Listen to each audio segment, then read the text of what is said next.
আমরা দেশ স্বাধীন করেছি। এইবার আর ব্যর্থ হওয়া চলবে না। এইবার ব্যর্থ হলে এই বাংলাদেশ থাকবে না।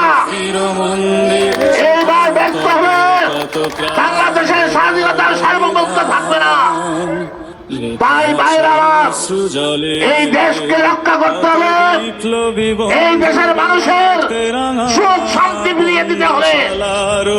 মানুষের স্বাধীনতা, মানুষের গণতন্ত্র, মানুষের নির্বাচনী ব্যবস্থা, মানুষের ন্যায় বিচার, মানবাধিকার রক্ষা করতে হবে।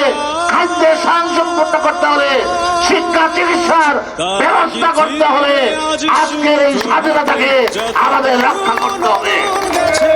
আর এই স্বাধীনতাকে রক্ষা করতে হলে বিএনপি নেতা কর্মীদেরকে অতন্ত্র প্রহরীর মতো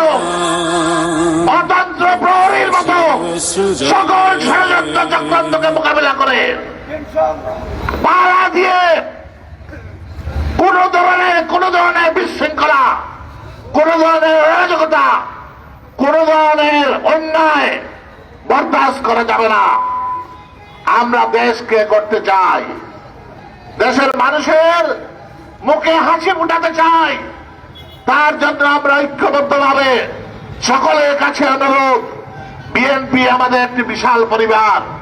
দুই একজন মানুষ দুষ্টামি করতেই পারে, তাদেরকে সাথে সাথে বারণ করবেন।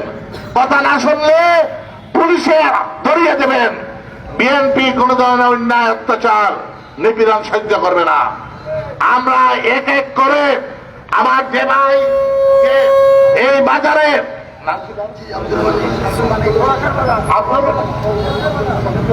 শ্রমিক দলের নেতা, তাকে যেভাবে পিটিয়েছে আব্দুল মানিককে, এইভাবে সারা বাংলাদেশের হাজার হাজার নেতা কর্মীদেরকে তারা আহত করেছে, মৃত্যুবরণ করছে, অনেক শহীদ হয়েছে।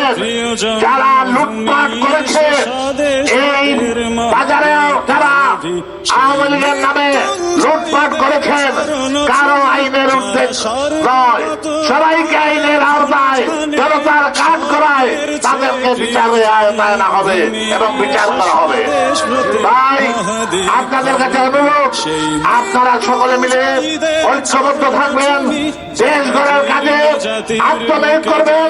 বিএনপির পক্ষ থেকে আমাদের নেতা তারেক রহমান সুস্পষ্টভাবে ঘোষণা করেছে 31 দফা দাবির ভিত্তিতে আগামীতে আমরা দেশ পরিচালনা করব।